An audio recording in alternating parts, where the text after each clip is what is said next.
chiếm lục pro thì bạn na lúc ấy tốt ngay buổi đôi con đại tê chlong cả trường snai bị tai mình phật snai chọc săn mặt áo chưa chắp và slap tới chắp chăm chiếcបើសិនជាមានបងប្អូនយើងចេះនិពន្ធបទចម្រៀងចេះធ្វើបទចម្រៀងនៅក្នុង Sono បានពីរោះបានច្បាស់ហើយច្រើនគ្នា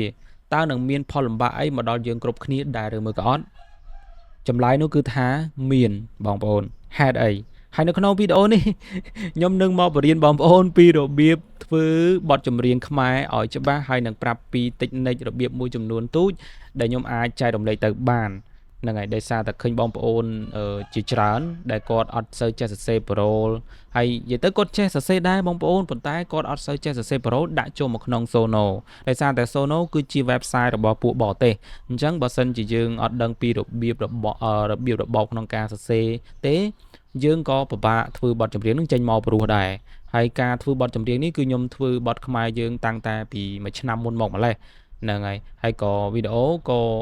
ទទួលបានការគាំទ្រហើយនឹងធ្វើបទចម្រៀងមកចេញមកច្បាស់ព្រោះដែរបងប្អូនគឺទទួលស្គាល់មកច្រើនខ្លាំងដែរអូខេអញ្ចឹងខ្ញុំនឹងបកស្រាយចំណុចមួយសិនមុននឹងចូលដល់មេរៀននឹងការបង្ហាញរបស់យើងដែលខ្ញុំបានលើកឡើងនៅដើមវីដេអូថាបើសិនជាមានបងប្អូនយើងចេះសរសេរប្រូបទចម្រៀងចេះធ្វើបទចម្រៀងនៅក្នុង Sono បានច្រើនចេះច្រើនណាបងប្អូនហេតុអីបានទៅជាផ្ដល់ផលលំបាកទៅដល់អ្នកគ្រប់គ្នាទៅវិញទី1ដោយសារតែពេលដែលមានអ្នកចេះច្រើនយើងនឹងពិបាកកាន់តែពិបាកដោយសារតែរបស់ហ្នឹងគឺជារបស់ឬមួយក៏របស់មួយដែលយើងអាចរកស៊ីបានដែលយើងអាចធ្វើវីដេអូធ្វើបទចម្រៀងហ្នឹងដាក់ចូលទៅក្នុង YouTube ហើយយើងអាចរកលុយរកអីពី YouTube អីចឹងទៅអញ្ចឹងបើសិនជាមានបងប្អូនយើងគាត់ចេះច្រើនអញ្ចឹងគាត់មិនផលិតកាន់តែច្រើនទៅហើយទីផ្សារដែលយើងធ្វើអ្នកដែលគាត់ចេះនឹងកាន់តែច្រើនទៅវាកាន់តែចង្អៀតណាបងប្អូនដូចរបស់មួយដែលយើងចេះច្រើនគឺបើសិនយើងរបស់នឹងយើងចេះតែឯងអត់សូវអីទេគឺយើងរកបានយើងកើបលុយតែឯងចឹងទៅប៉ុន្តែបើសិនជាចេះច្រើនពេកគឺកាន់តែពិបាកទីផ្សារកាន់តែតឹងទៅដែលចេះច្រើនពេកហ្មងហើយមួយទៀតខ្ញុំឃើញបងប្អូនយើងអ្នកដែលគាត់ឆ្ងល់ថា Sono របស់គាត់អត់មាន version 3.5 ទេហើយគាត់សួរខ្ញុំថាធ្វើម៉េចបាន option នឹងមកវិញជាធម្មតាបងប្អូន Sono ដែលខ្ញុំប្រើនេះគឺជា Sono Pro ឬមួយក៏ Sono Premium ហ្នឹងហើយយើងអាចនិយាយអញ្ចឹងក៏បានដែរ Sono Pro មានន័យថាយើងបង់លុយមួយខែ10ឡាឡាបងប្អូនហ្នឹងហើយបងប្អូនកន្លែងហ្នឹងបើខ្ញុំអត់ហ៊ានសូវនិយាយច្បាស់ទេដោយសារតែខ្ញុំខ្លាច YouTube នឹងគេចាប់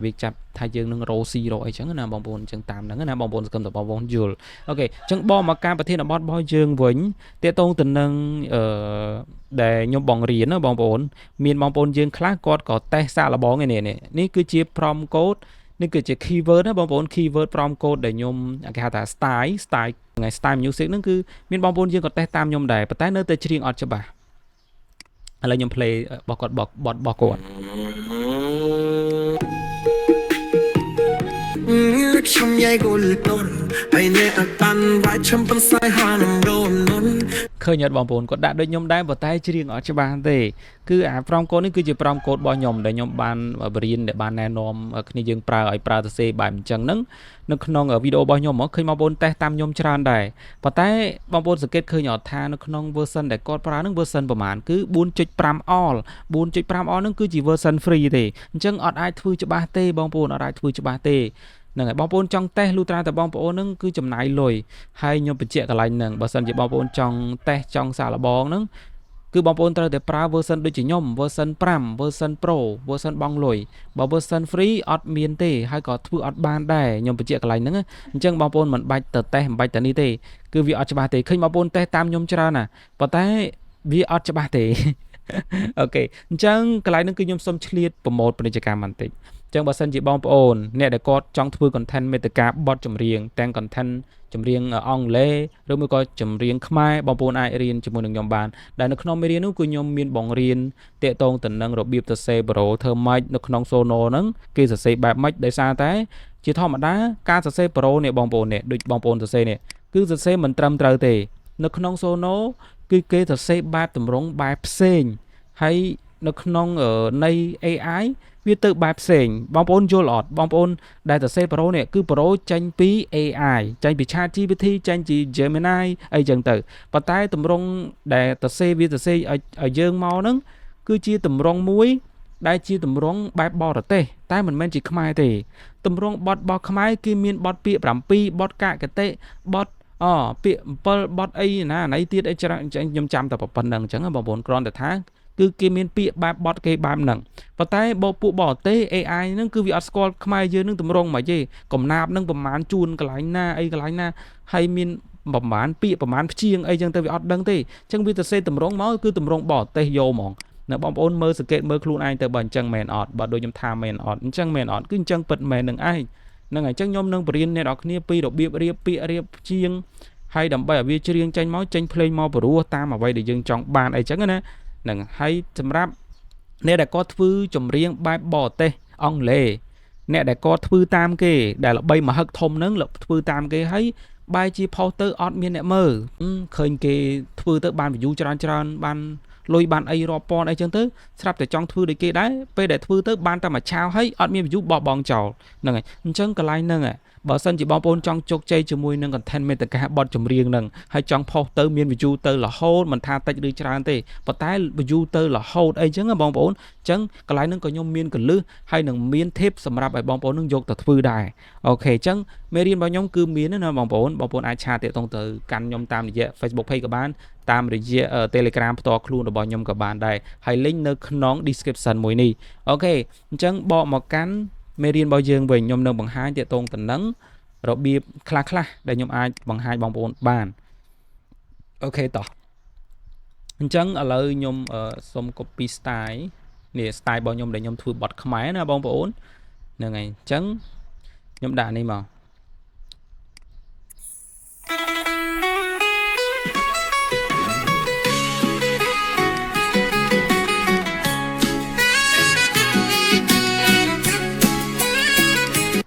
បទខ្មែរខ្ញុំចេះ cover ខ្ញុំចេះតែណាបងប្អូន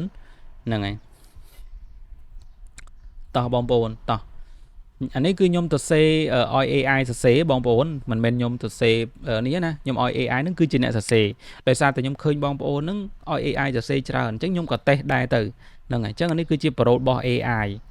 ឃើញទេបងប្អូននេះគឺជាប្រូរបស់ AI ជាធម្មតាបងប្អូនជាធម្មតាបទចម្រៀងគេតែងតែមាន2 clear គេហៅថា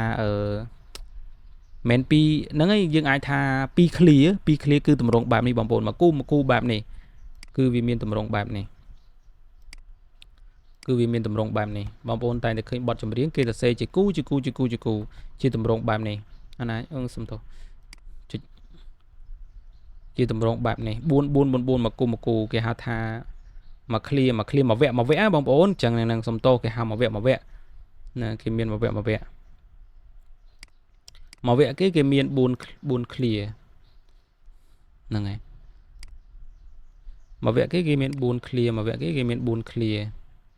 គឺបែបនេះអញ្ចឹងបងប្អូនតែងតែឃើញបទចម្រៀងជាធម្មតាគឺអញ្ចឹងមែនទេមកវគ្គរបស់គេមកវើសរបស់គេគឺមាន4 clear នេះ4 clear ខ្ញុំហៅ clear ឬមក clear ដឹងត្រូវណា clear ហ្នឹងហើយមក clear ហ្នឹងហើយអញ្ចឹងតែងតែជាចាញ់ជាតម្រង់បែបនេះអញ្ចឹង AI របស់យើងពេលដែលយើងសរសេរទៅគឺវាតែងតែនេះអញ្ចឹងហ្មងវាតែងតែសរសេរឲ្យយើងបែបអញ្ចឹងរហូតហ្នឹងហើយប៉ុន្តែ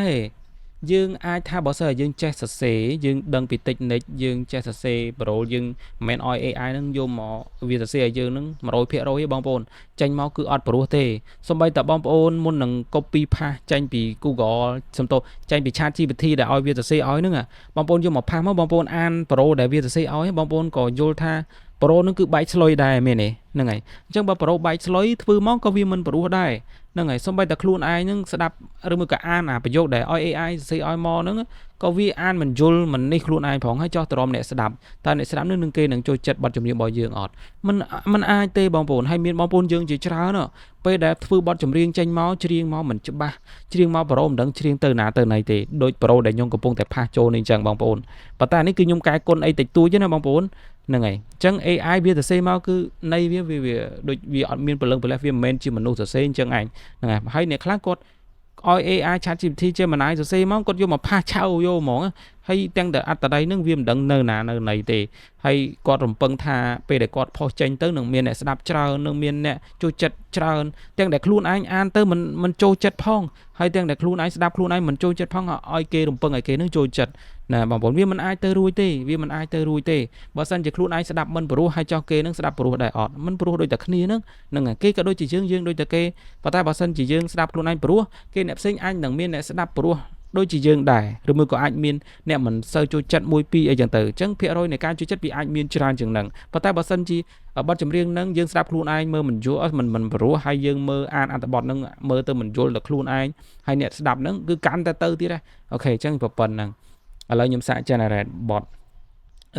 bot ហ្នឹងមួយ bot ខ្ញុំប្រើ vocal បែបហ្នឹងខ្ញុំប្រើ style បែបហ្នឹងហើយខ្ញុំដាក់ថា natio ចំណងជើងអញ្ចឹងចុះ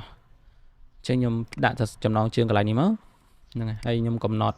សំឡេងស្រីគឺជាសំឡេងមួយដែលច្រៀងនៅក្នុង sono ហ្នឹងច្បាស់ជាងគេជាងសំឡេងប្រុសហើយព្រោះជាងសំឡេងប្រុសទៀតនៅក្នុង sono គឺអញ្ចឹងតែបើសំឡេងប្រុសរៀងយ៉ាប់បងប្អូនហើយកម្រ robot ឬមួយក៏សំឡេងណាដែលច្រៀងខ្មែរត្រូវអាហ្នឹងគឺជាគេហៅថាជាក្បួនច្បាប់របស់ sono ហ្មងតោះឥឡូវខ្ញុំសេប៉ុណ្ណឹងអញ្ចឹងខ្ញុំប្រើ version 3.5 100% ដឹងតែច្រៀងច្បាស់ហើយបងប្អូនដឹងតែច្រៀងច្បាស់ហ្មងប៉ុន្តែបើ version 5 version ក្រៅពីនិយាយទៅនៅក្នុងនៅពេលបច្ចុប្បន្ននេះ version ដែលច្រៀងច្បាស់មានតែ 3.5 ហើយនឹង5 Pro ទេ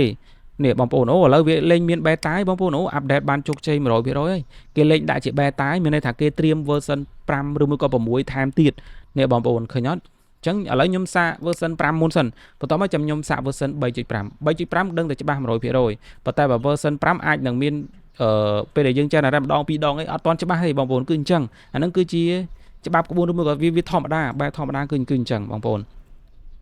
អញ្ចឹងតោះ generate ហើយចាំតិចទៀតខ្ញុំនឹងនិយាយទាក់ទងទៅនឹងការសរសេរ Pro ធ្វើម៉េចឬមួយក៏កែគុណបែបម៉េចឲ្យអា Sono ហ្នឹងវាច្រៀងខ្មែរច្បាស់ជាងមុនហើយយើងមិនចាំបាច់ទៅសេអីគេហៅថាបែបជា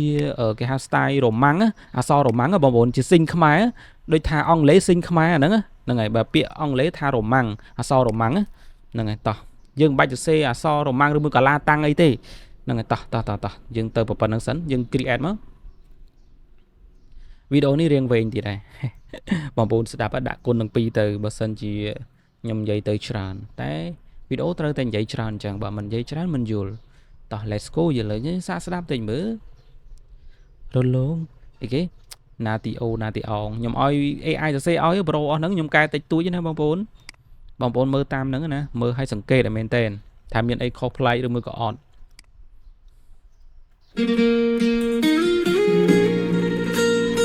អូព្រោះមែនតើ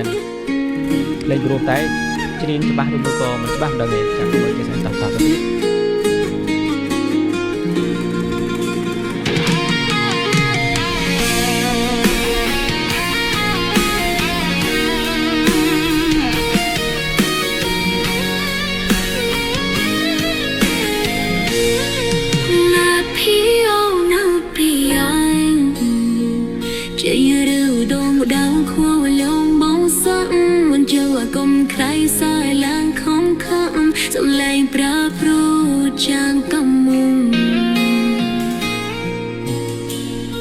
năm nay miếng anh nhớ lại với tê lấy cả xâm lên với bát xanh giờ mơ ru mây em chút lại tôi lên nông không nhấp tâm tung ô chưa sao chứ bài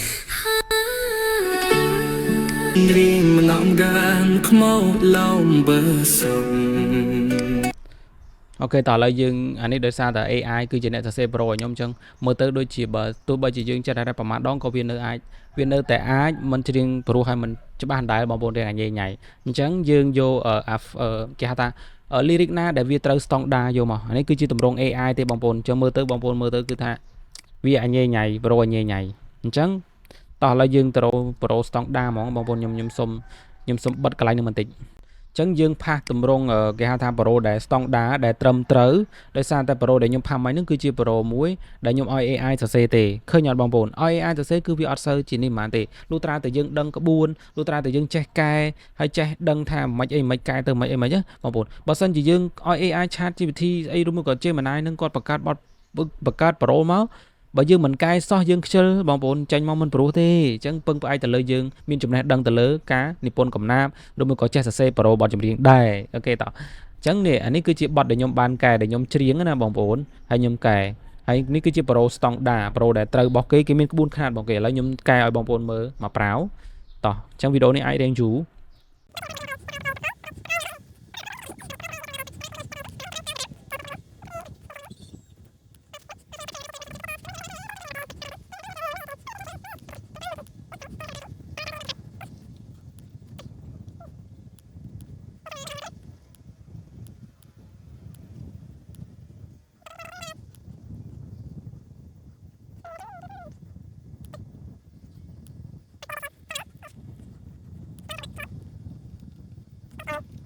ខ្ញុំឲ្យភ្លេងកដាលតើបងប្អូនយើងចូលមកក្នុងវីដេអូរបស់យើងវិញមកខ្ញុំដាក់ប្រើលឿនអញ្ចឹងនេះគឺជាប្រូស្តង់ដាបងប្អូនប្រូស្តង់ដារបស់គេសរសេរមានពាក្យមានខ្នាតមានក្បួនរបស់គេអញ្ចឹងទៅហើយប្រូនេះគឺរៀងយ៉ាប់បន្តិចបងប្អូនដោយសារតែជាប្រភេទបទដែល set ខ្លាំងហ្នឹងហើយអញ្ចឹងនៅក្នុង AI គឺបទ set ខ្លាំងឬមកក៏បទប្រូដែលមាន high note ខ្ពស់សម្រាប់បទខ្មែរយើងគឺ Sono ធ្វើអត់បានល្អទេហ្នឹងហើយអញ្ចឹងធ្វើបានល្អទេអញ្ចឹងខ្ញុំអត់សង្ឃឹមថាបទនេះនឹងចេញមកបែបម៉េចទេបងប្អូនអាចនឹងចេញមកអត់សូវព្រោះដោយសារតែវា high note មែនតើគឺ high note បងប្អូនគឺប្រូវិញគឺជាប្រភេទ high note អូខេអញ្ចឹងខ្ញុំមិនដឹងថាតើវាច្រៀងមកវាចេញទម្រង់បែបម៉េចទេបើសិនជាប្រភេទបទឬមួយក៏ប្រភេទ note ខ្លីៗវាអាចនឹងច្រៀងមកឆាប់ព្រោះជាង Sono គឺបែបហ្នឹងបងប្អូន Sono គឺបែបហ្នឹងតោះ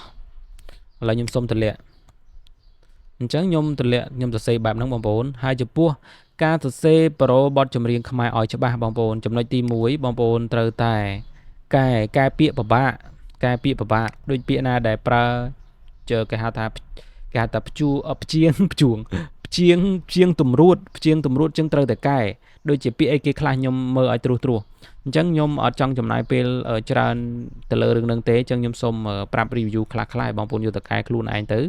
ហ្នឹងហើយអញ្ចឹងមានដូចជាពាក្យណាខ្លះដែលយើងអាចកែវាដែលវាអានឬមកក៏ច្រៀងអត់ច្បាស់ហ្មងអញ្ចឹងខ្ញុំមើលមកព្រោះខ្ញុំមើលមកត្រួសហើយបងប្អូននិយាយច្រើនទៅបរិញ្ញានេះទៅនិយាយអត់ច្បាស់ដូចជាពាក្យថាដង្ហើមគឺជាព្យាង្គតម្រួតអញ្ចឹងអានអត់ដាច់ទេបងប្អូនវាអាចនឹងច្រៀងអានអត់ត្រូវហ្មងបើពេលអីនេះក៏ច្រៀងមិនត្រូវដែរហ្នឹងហើយចាំមើលខ្ញុំ generate ឲ្យបងប្អូនមកសារទៅបងប្អូននឹងស្ដាប់ទៅនឹងច្រៀងអត់ច្បាស់ដូចខ្ញុំថាអញ្ចឹងហ្នឹងហើយចិត្តនេះក៏វាអាចច្រៀងអត់ច្បាស់ដែរឲ្យតែមានព្យាង្គតម្រួតហើយពាក្យពិបាកគឺវាអានអត់ត្រូវទេអញ្ចឹងយើងត្រូវតែប្រើជាសំនៀងអានវិញហ្នឹងហើយដូចជាដង្ហើមអញ្ចឹងយើងសរសេរដង្ហើមប្រកបទៅដង្ហើមហោស្អើបំបែកវាអស់បំបែកទៅវានឹងអានដាច់ហើយមិនចាំបាច់ប្រើព្យាង្គឬមួយក៏ពាក្យរ៉ូម៉ាំងទេពាក្យឡាតាំងមិនបាច់ប្រើទេគេហៅថាអង់គ្លេសសំនៀងខ្មែរមិនបាច់ប្រើនឹងទេកាន់តែយ៉ាប់ទៀតបងប្អូនហ្នឹងហើយអញ្ចឹងតោះឥឡូវខ្ញុំខ្ជិលកាយខ្ញុំ generate មួយមកប្រាវសិនហើយពាក្យនៅក្នុងនេះដូចជាពាក្យបបាក់ដូចជាអត់សូវមានច្រើនពេកទេប៉ុន្តែពាក្យដូចជាពាក្យដកនេះក៏អានអត់ច្បាស់ដែរហេតុអីបានជាអានអត់ច្បាស់បងប្អូនពាក្យហ្នឹងដោយសារតែវាអត់ចេះប្រកបដូចយើងទេអញ្ចឹងត្រូវតែប្រើស្រៈប្រើអីដើម្បីឲ្យវាទាញគ្នាចូលកន្លែងហ្នឹងគឺបែបហ្នឹងដូចជាពាក្យដកពាក្យលងពាក្យរបងពាក្យណាដែលអក្សរមួយដាច់ដライពីគេគឺវាអាចនឹងអានអត់ត្រូវទេភាគច្រើនគឺអញ្ចឹងដូចជាពាក្យរងអីចឹងណារងចាំអីចឹងណាពេលខ្លះអានអត់ត្រូវហ្មងមិនពេលខ្លះទេភាគរយច្រើនគឺអានអត់ត្រូវវាអានអត់ត្រូវតែម្ដងតោះឥឡូវយើង generate មកបតសាមើលអូខេ let's go we gonna do បតកាត់មកជាប្រុសកាត់ជាមនុស្សប្រុសតោះអីយ៉ាsorry control z កាត់ជាមនុស្សប្រុសយើង control c មួយសិនខ្ញុំដាក់ចំណងជើង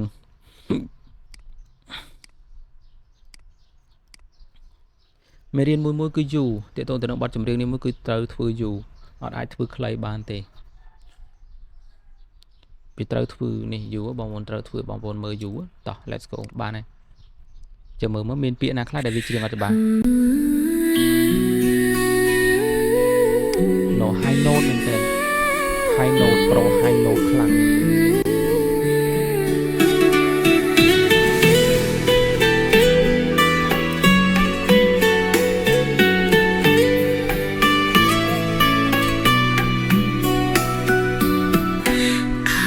ជា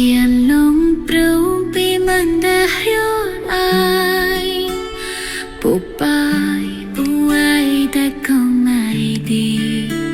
trong cắt lấy cha thì ta nằm thu đưa អត់សូវច្បាស់ ស្នេហ៍ចប់សុនបា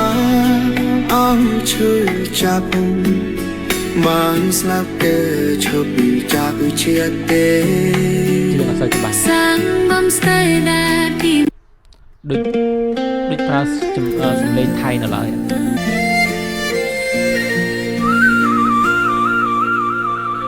lỡ chiên đúng trao bên nợ na lô ai bụng ai bố ơi đốt con đã thì sorry trong giấc Rồi, lại đã mộng phim mà. say phải Hay là nằm phim cái lấy đã mèo. say chắc sang mất áo trong chát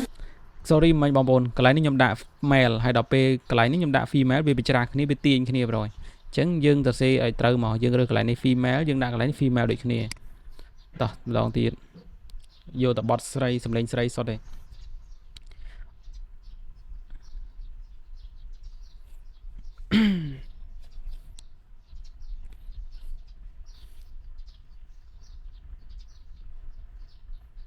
យូរណាបងប្អូន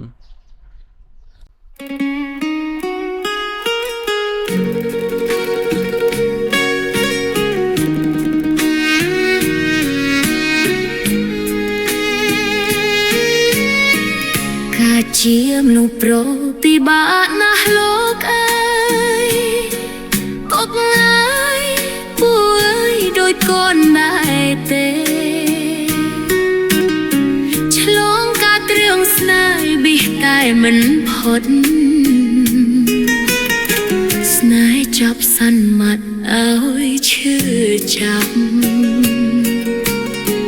và slap tới chắp chăm chiếc đê sang bốn snai bóp bị ba khlang chiết ní công cửa sang khma bộp về đọ đồng hâm ruột đam bay away prang prang rồi ngày đam bay kê one lot thương snai khmien chne chan manu pro kad mo prathna rieka អូខេបងប្អូនច្បាស់ហើយបងប្អូនច្បាស់សឹងតែ 100% ឥឡូវយើងដូរវិញយើងដាក់ mail ហើយកន្លែងដាក់ mail វិញមកហ្នឹងហើយកន្លែងនេះយើងដាក់ឲ្យត្រូវគ្នាបងប្អូនខ្ញុំភ្លេចមើលមិញអញ្ចឹងឥឡូវយើងដាក់សម្លេងប្រុសម្ដងដោយសារប្រូហ្នឹងគឺជាប្រូបត់ប្រុសខ្ញុំកែណាបងប្អូនខ្ញុំកែប្រូបត់ប្រុសបត់ហ្នឹងខ្ញុំជ្រៀលខ្លួនឯងអញ្ចឹងខ្ញុំដាក់កន្លែងនេះកូដបែបហ្នឹងប្រមកូដ style បែបហ្នឹងហើយកន្លែងនេះគឺខ្ញុំដាក់ mail អញ្ចឹងដើម្បីបញ្ជាក់ប្រាប់ AI ឲ្យច្បាស់អញ្ចឹងច្បាស់ហើយបងប្អូនមិញច្រៀងច្បាស់បត់ស្រីមិញសំឡេងស្រីមិញគឺច្រៀងច្បាស់ហើយតោះឥឡូវយើងសំឡេងប្រុសម្ដង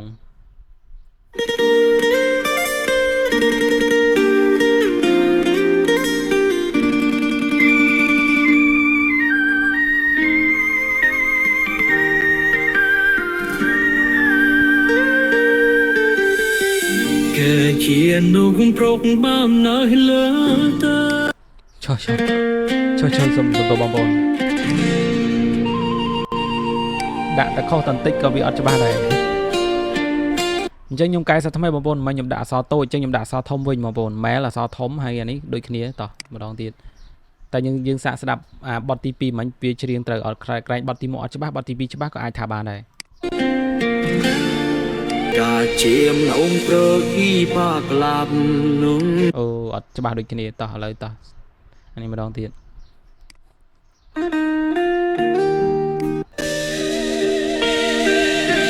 Tia chiêm lung pro tim na lo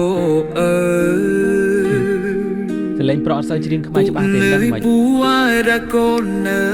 te Srong ka torium sle betai man thun Snai chop sambat a hoi chui chom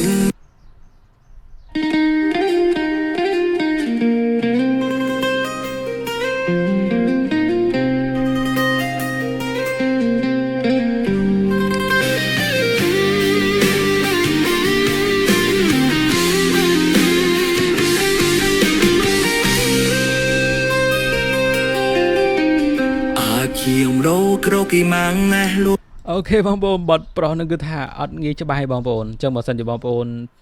បើសិនជាអាចធ្វើបត់ស្រីហើយយើងដូរទៅជាសម្លេងប្រុសនៅក្នុងកម្មវិធីអីផ្សេងទៅបងប្អូនធ្វើអញ្ចឹងវិញទៅណាបងប្អូនណាហើយបើសិនជាបងប្អូនអត់សូវចេះធ្វើដូរសម្លេងចាំខ្ញុំបរៀននៅវីដេអូបន្តទៀតតោះឥឡូវយើងសាកស្ដាប់បទនេះហើយយើងបញ្ចប់ដំណឹង ដតកូនប៉ែ